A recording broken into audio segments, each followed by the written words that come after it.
तो नई वीडियो में दोस्तों आपका बहुत बहुत स्वागत है। तो जैसा कि दोस्तों आपको पता ही होगा कि भारत और सऊदी अरब के बीच हमेशा से ही अच्छे संबंध रहे हैं। शायद यही वजह है कि पाकिस्तान हमेशा से ही भारत और सऊदी अरब के बीच जो संबंध होते हैं उससे काफ़ी ज़्यादा चिड़ा हुआ रहता है। हाल ही में जो सऊदी अरब ने भारत के प्रति जो अच्छा काम किया है उसको लेकर पाकिस्तान मीडिया भी रोना धोना शुरू किया था। जैसा कि आपको पता होगा कि जब भारत और पाकिस्तान के बीच हमेशा से ही युद्ध का माहौल बनता है, यानी कि कभी भी पाकिस्तान और भारत के बीच जब भी दरार आती है तो हमेशा सऊदी अरब पाकिस्तान की सहायता करता है और भारत की भी सहायता करता है। वो चाहता है कि भारत और पाकिस्तान के बीच कभी भी ऐसी नौबत ना आए कि दोनों में युद्ध हो जाए, लेकिन पाकिस्तान इसे अपनी तरफ से मतलब बेइज्जती की महसूस करती है जब ऐसे सऊदी अरब ऐसा काम करता है। तो आज की इस वीडियो में देखिएगा कि किस तरह से जैद हामिद जो अक्सर से ही पूरी तरह से हिंदुओं का विरोध करता है वो सऊदी अरब को बता रहा है कि सऊदी अरब आज ऐसे समय में पहुंच चुका है कि वहाँ पे अब जय श्री राम के नारे लगाए जा रहे हैं और सऊदी अरब पूरी तरह से अब हिंदुओं को ही फॉलो करता है, उसे मुस्लिमों से कोई लेना देना नहीं है। तो आपको बता दें कि लाल टोपी ऐसी बातें ही करता रहता है जो पाकिस्तान में काफ़ी ज़्यादा विरोध का सामना करना पड़े। लाल टोपी जब भी टीवी पे आता है तो अक्सर ऐसी बातें करके ही पाकिस्तानियों को नफरत फैलाता है हिंदुओं के प्रति, यानी कि भारत के भी प्रति। तो दोस्तों आज की क्लिप को यहीं पे स्टार्ट करते हैं और देखते हैं कि किस तरह से लाल टोपी पूरी तरह से सऊदी अरब पे और यूएई पे काफ़ी आग बबूला हुआ दिखाई देता है। डिफेंस कोलैबोरेशन को एक नेशनल जॉइंट सिक्योरिटी पैक्ट में या अरेंजमेंट में कन्वर्ट ही नहीं किया। हमने सारा महाज छोड़ दिया इंडिया के लिए, जो इन्वेस्ट करता रहा इन तमाम लीडरशिप के ऊपर पिछले 5-10 साल से इन्वेस्ट कर रहा है। सऊदी अरब का बादशाह एक वक्त में एम्बेसडर था सऊदी अरब का इंडिया के अंदर, आज वो बादशाह बन गया। उस वक्त उसको कल्टिवेट किया था, क्या ब्लैकमेल करते हैं उसको, क्या अय्याशियों की आदत है इन अरबों की, क्या क्या कहां कहां इनको ब्लैकमेल कर रहे हैं, कहां इस्तेमाल कर रहे हैं। इंडिया की बहुत लॉन्ग टर्म प्लानिंग है इन अरब शहजादों पर इन्वेस्ट करने की, और उसका नतीजा आज आप देख रहे हैं। इसका ताल्लुक मुस्लिम उम्मत से नहीं है, इन हुक्मरानों का कोई ताल्लुक मुस्लिम उम्मत से नहीं है। मुस्लिम उम्मत वो है जो फलस्तीन में पत्थर मार रही है, वो है जो इराक और शाम में हिजरत कर रही है और तकलीफ उठा रही है, वो है जो यमन में भूखी प्यासी मर रही है, उस पर बम मारे जा रहे हैं, वो है मुस्लिम उम्मत जो कश्मीर में आज कर्फ्यू में है।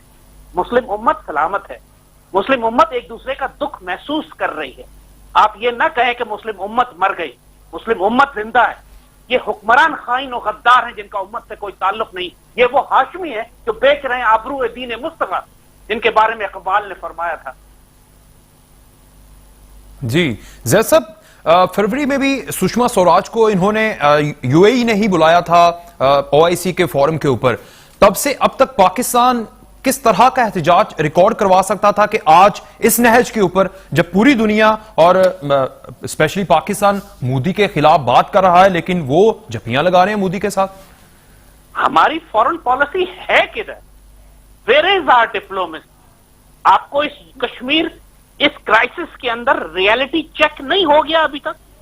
एक अपना ढोल पीटने वाले कामयाब सिफारतकार, उसका नेट रिजल्ट तो क्राइसिस और मैदान जंग में पता चलता है कि तुम्हारी परफॉर्मेंस क्या है।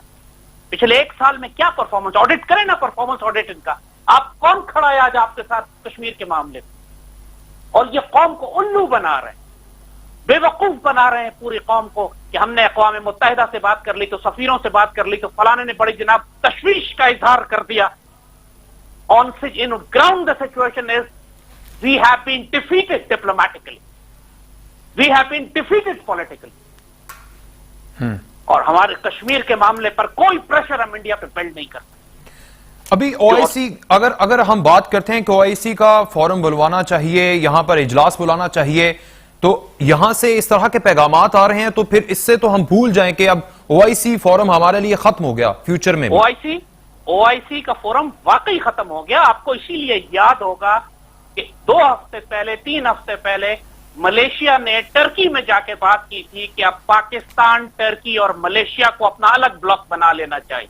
अच्छा, ये बात मलेशियन प्राइम मिनिस्टर ने कही, महातीर मोहम्मद ने।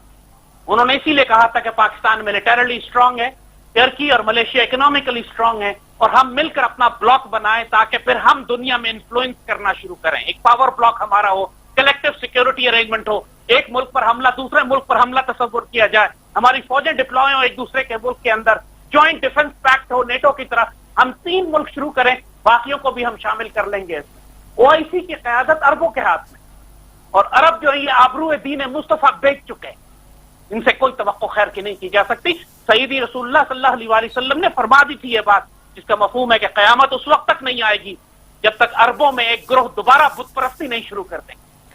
आज ये सारे मोदी के पुजारी जो हैं, ये बुत परस्तियां मंदिर बन रहे हैं यूएई के अंदर, सारे बड़े बड़े शहजादे बैठ के जय श्री राम पुकार रहे हैं, जिस जय श्री राम को कहने के ऊपर ज़िबा किए जा रहे हैं मुसलमान हिंदुस्तान में।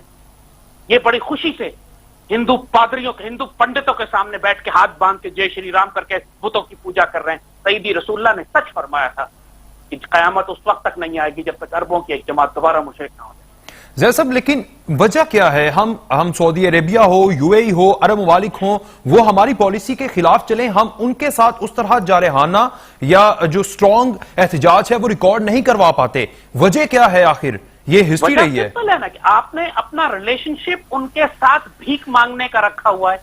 अच्छा। आपके लाखों लोग वहां पे सिर्फ मजदूर हैं, मजदूरी करते हैं। आप जाते हैं रियासती सतह पे पैसे मांगने जाते हैं, मुफ्त में तेल मांगते हैं, इन्वेस्टमेंट मांगते हैं, आप उन्हें ऑफर कुछ भी नहीं करते। हालांकि जैसे कहा कि हम उनको टोटल सिक्योरिटी ऑफर कर सकते थे, हम उनका टोटल सिक्योरिटी अम्ब्रेला क्रिएट करते हैं उनके ऊपर, उनको ऑफर करते हैं कि जॉइंट डिफेंस पैक्ट में हमारे साथ आओ, हमारे न्यूक्लियर वेपन तुम्हें डिफेंड करेंगे। ऐसा कोई एग्रीमेंट हमने नहीं किया, ऐसा कोई पैक्ट नहीं बनाया, हमने उनको डिपेंडेंट नहीं किया अपने ऊपर। अगर हम उनको मजबूर करते कि उनकी सिक्योरिटी हमारे पास होती, फिर मजाल थी कि ये हमारे खिलाफ बात करते। जनरल राहील को हमने वहां भेजा, इस मकसद से भेजा था कि एग्रेसिवली हम जाके टेक ओवर कर ले तमाम, अगर कुछ बनता भी है कोई मिलिट्री अलायंस तो पाकिस्तान का जनरल उसे लीड करे। उस पूरे प्रोजेक्ट को ही शॉट डाउन कर दिया गया। हमने पाकिस्तान की गवर्नमेंट की तरफ से कोई इनिशिएटिव ही नहीं है उसको स्ट्रेंथन करने का। अगर हम अपनी फौजें भेजते उसके अंदर, उसको हमारा जनरल था वहां पे, वो कंट्रोल करता है इवेंट्स और डायनामिक्स को, इसीलिए उसको उस पूरे अलायंस को डेवलप ही नहीं होने दिया कि वो पाकिस्तान के कंट्रोल में होता। फिर मजाल थी किसी अरब मुल्क की पाकिस्तान के खिलाफ बात करे, इसीलिए उसको सबोटाज कर दिया गया इंडिया की तरफ से, इसराइल की तरफ से। और हम तमाशा देखते रहे, हमने कुछ इनिशिएटिव ही नहीं लिया। कोई इनिशिएटिव कभी सुना आपने पाकिस्तान एक साल में पिछले कि उस 34 मुल्कों के अलायंस को डेवलप करने के लिए, उसको स्ट्रेंथन करने के लिए पाकिस्तान गवर्नमेंट ने कोई स्टेटमेंट दिया हो या कोई एफर्ट की हो? हमारे नजदीक वो प्रायोरिटी नहीं। आज काम आनी थी वो इन्वेस्टमेंट हमें, अगर हम कर लेते थे। लेकिन उसमें ईरान की भी आ जाती है ना कि वो ईरान के खिलाफ था, और उसमें हम ईरान के साथ भी खुलकर सामने नहीं हैं, और अरब ममालिक के इत्तेहादी भी हैं। हमने भी सेंट्रल पॉलिसी रखी हुई है ना जय साहब? हमने सेंट्रल पॉलिसी रखी हुई है। हम कब गए यमन की जंग में? दुनिया को डिक्लेयर कर दिया हमने। हम कब गए यमन की जंग में पार्टिसिपेट करने के लिए? बैलेंस किया जा सकता है रिलेशनशिप को ना। ईरान पर दुनिया जहान की सैंक्शंस लगी, उसके बावजूद उसने खुद नेटो के अंदर से अलायंसेस बना लिया, यूरोप से इत्तेहाद कर लिया, अमेरिका उसके खिलाफ था, नेटो को तोड़ दिया उसने, रूस से चाइना से दोस्ती रखी थी। जवाद जरीफ की डिप्लोमेसी देखिए क्या, मानना पड़ेगा कि जवाद जरीफ ने जिस तरह ईरान ने अमेरिका को पीछे हटाया, पूरी जंग अपने ऊपर मुसल्लत होते होते रोक दी, वो सब डिप्लोमेसी से किया ना। ईरान ने जंग तो नहीं की। ये सब काम हम भी तो कर सकते थे ना, अगर हमारे पास कोई फॉरेन ऑफिस होता। वजीर ख्वारजा है हमारे पास जो हमें ख्वार कर रहा है दुनिया में, खारजा तो नहीं है। जैसा वो इस मामले के ऊपर तो बहुत अच्छा कर रहे हैं, लेकिन अब जो कश्मीर का मामला है उसके ऊपर तो बहुत ज्यादा बात की जा रही है और हो भी रही है, लेकिन अब हमने समझाना किस तरह है डिप्लोमेटिकली? आप समझते जी, आपकी मजबूरी है कि आपको उनकी तारीफ करनी है, मेरी मजबूरी नहीं है ना। मेरा पहला सवाल ये है, मजबूरी नहीं है, जो हकायक हैं वो सामने हैं, मैं उसकी रोशनी में कर रहा हूं। कहीं अगर आप अपने दोस्तों के, आपके दोस्त आपके साथ नहीं खड़े होते तो उनके साथ डायरेक्टली दुश्मनी तो नहीं ली जा सकती ना। यूएई को समझाना पड़ेगा। उस पर आप कोई मैसेज या पैगाम देना चाहेंगे किस तरह? पहले तो मुझे यह बताइए कि जब इंडिया 370 कर रहा था तब्दील, पाकिस्तान हुकूमत को पता क्यों नहीं चला? या अगर पता चला था तो चुप क्यों बैठे हुए थे? पहले तो मुझे इसका जवाब देना। अच्छा, अगले इतनी या मुजरिमाना गफलत है या गद्दारी है? तीसरा मुझे एलिमेंट आप बता दें। तो फिलहाल टोपी पूरी तरह से आग बबूला हुआ दिखाई दे रहा है और बता रहा है कि पाकिस्तान इस बात पर ध्यान ही नहीं देता है कि सऊदी अरब किसका साथ दे रहा है और किसका साथ नहीं दे रहा है।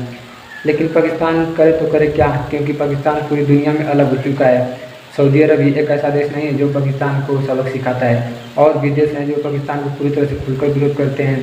अगर पाकिस्तान हर देश से दुश्मनी कर लगा तो फिर पाकिस्तान का भगवान ही भला कर सकता है, क्योंकि पाकिस्तान तो एक तो पहले से ही गरीब देश है और दूसरे उसमें ज़्यादा अमीर जैसे टाइप के लोग हैं जो पूरी तरह से पाकिस्तान को ऐसी जगह पहुंचाना चाहते हैं जो फिर कभी पाकिस्तान का नामो निशान भी नहीं दिखाई देगा मैप में।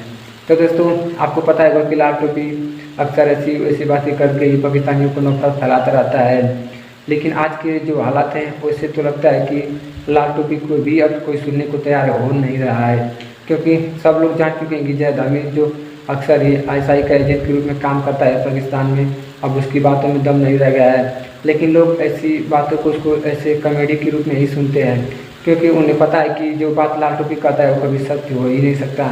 तो शायद यही वजह है कि लोग अब उसे लाल टोपी को कॉमेडी के रूप में सुनते हैं। वो समझा रहा था कि सऊदी अरब कभी भी भारत का साथ नहीं छोड़ सकता, क्योंकि भारत का जिस तरह से सऊदी अरब में पैठ बन चुका है उसे हम कभी भी नहीं हटा सकते हैं। जैसा कि आपको पता होगा कि सऊदी अरब हमेशा से ये भारत का साथ देता है, और इस बात से पाकिस्तान काफ़ी ज़्यादा नाखुश दिखाई देता है, क्योंकि पाकिस्तान की जो सेना है वो सऊदी अरब में काम करती है, तो भी सऊदी अरब पाकिस्तान का साथ नहीं देता है।